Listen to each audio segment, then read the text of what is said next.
বলেছিলাম না, এত অবহেলা করো না। কখন যে হারিয়ে ফেলবে আমায় নিজেও জানতে পারবে না। ভালো থেকো, ভয় নেই, সম্পর্ক নষ্ট করবো না, তবে জোরও করব না। ইচ্ছা হলে SMS দিও, না হলে না দিও, তবে আগের মতো হয়তো আমাকে আর পাবে না।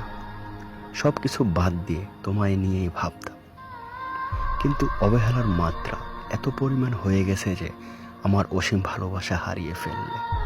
ভালো থেকো, বেশি খারাপ লাগলে চলে যেতে পারো, আটকে রাখবো না। তবে মনে রেখো, আমার এই চেঞ্জ এর জন্য তুমিই দায়ী। একটা দিনের 24টা ঘন্টা, তার মাঝে তুমি প্রতিদিন আমায় 4 ঘন্টাও যদি সময় দিতে, আর কষ্ট লাগতো না। ভালোবাসার মানুষটির কাছে সব থেকে ভালো লাগার মুহূর্ত কি জানো? যখন তার ভালোবাসার মানুষটি তার সাথে থাকে, কিংবা তাকে দূর থেকে একটু সময় দেয়। আমি হয়তো নিজেকে অনেকটা পরিবর্তন করেছিলাম শুধু তোমায় ভালোবাসার দিকে তাকিয়ে, কিন্তু সেই ভালোবাসা যে এত তাড়াতাড়ি কমে যাবে বুঝতে পারিনি।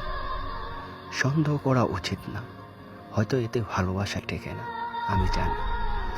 কিন্তু একজন ভালোবাসার মানুষের কতটা অবহেলার পর এই মনের মাঝে সন্দেহ সৃষ্টি হয়, তা কি তুমি বুঝতে পারো না?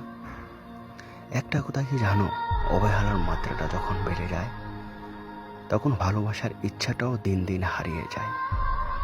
আমিও নিজেকে গুছিয়ে নিয়েছি, চিন্তা করে ফেলেছি তুমি দূরে থাকতে চাও, তবে আমি কেন জোর করব? তুমি আসার আগেও আমি একা ছিলাম, এখনো একা থাকতে পারবো। হয়তো মাঝের স্মৃতিগুলো একটু কষ্ট দিবে, এর বেশি কিছুই নয়। হয়তো অপেক্ষায় থাকবো, তুমিও একদিন বুঝতে পারবে আমার ভালোবাসার মূল্য। আমি সেই দিনটির